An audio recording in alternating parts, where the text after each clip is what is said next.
ഒന്ന് മാറി എന്താണെന്ന് അവിടെ എന്താ? അതെ, തോറ്റ സ്ഥാനാർത്ഥി അയ്യപ്പൻകുട്ടിയുടെ പ്രതിഷേധ പ്രകടനം വരുന്നുണ്ട്. നിങ്ങൾ അണികളോടൊന്ന് ആത്മസംയമനം പാലിക്കാൻ പറയണം.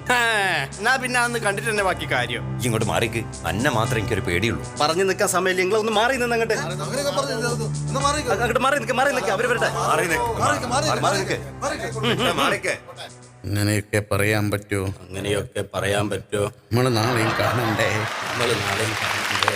8ാം ക്ലാസ്സിൽ പഠിക്കുമ്പം 8ാം ക്ലാസ് പഠിക്കുമ്പോ എൻ്റെ അമ്മ ചുട്ടൊരു വെള്ളപ്പം എൻ്റെ അമ്മ ചുട്ടൊരു വെള്ളപ്പം മുട്ടയും കുട്ടി തട്ടിയിട്ട് കൂട്ടി തട്ടിയിട്ട് നാണമില്ലേ ഇങ്ങനെ പറയാൻ? നാണമില്ലേ ഇങ്ങനെ നാണമില്ലേ ഇങ്ങനെ പറയാൻ? നാണമില്ലേ ഇങ്ങനെ പറയാൻ?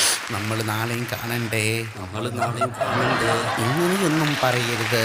ഇങ്ങനെയൊന്നും പറയരുത്. ഉള്ളിൽ സങ്കടം ഉണ്ട് കേട്ടോ. ഉള്ളിൽ സങ്കടം ഉണ്ട് കേട്ടോ. ഇങ്ങനെയൊന്നും പറയരുത്.